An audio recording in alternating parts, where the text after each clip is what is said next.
สบายดีจีนี่กำลังไปสายไปสายไปแฮปปี้เบิร์ดเดย์มามีกำลังไปกินข้าว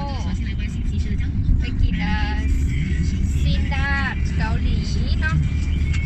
จะได้เบิ่งว่าเป็นแล้วไหนเดี๋ยวเจอกันรถติดแหงเบิ่งข้างหลังตอนนี้อยู่มาเลเซียฝนตกมีซูเปอร์ขับรถอีกซูเปอร์ขับรถรถติด我第一時好唔忙嘅，我諗住揸部車出嚟。ตอนนี้ก็แล้วทุกคนเราให้เบิ่งบรรยากาศมีคนหลาย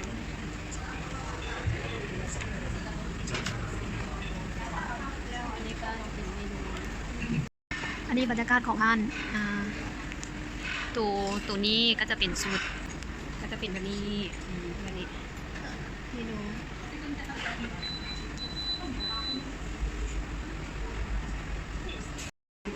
ทุกคนมาแล้วอาหาร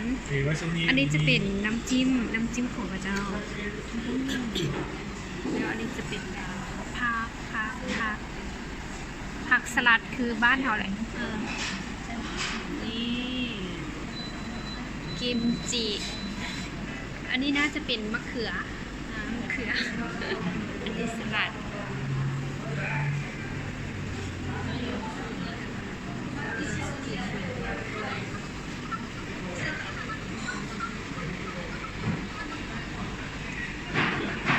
ยูนี่จะโบปิ้งเองเนาะธรรมดาจะเป็นเต่าตัวนี้แล้วก็ใส่อันนี้แต่ว่ามันเหม็นกันเลยว่าให้เราปิ้งให้ชา thank you นี่จะเป็นชาฮ้อนเพราะว่าตอนนี้ท่านอยู่มาเลเซียฝนตกก็เลยต้องกินอุ่นๆค่ะตอนนี้ข้าเจ้ากำลังไปปิ้งให้จักน้อยมาหลังจากที่นั่งท่านางกระเบิงอาหารอันนี้ธรรมดาเต่าจะมินอยู่นี้แต่ว่ามันหมิ่นข้าเจ้าก็เลยว่าไปปิ้งดูในให้แล้วเดี๋ยวก็เอามาให้อาหารอันนี้จะเป็นซุปมอน thank you มาแล้ววันนี้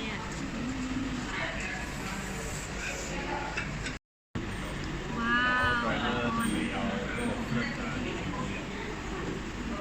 น้ำจิ้ม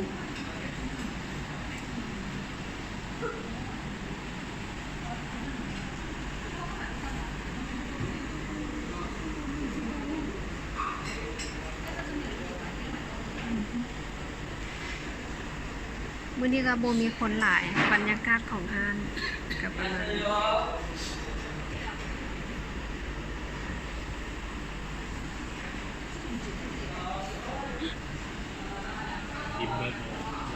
ทุกคนนี่นำหมูที่เขาเจ้าไปปิ้งให้มาแล้ว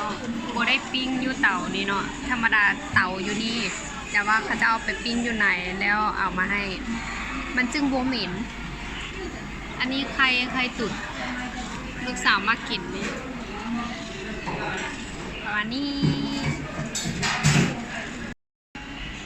อันนี้จะเป็นหัวหมู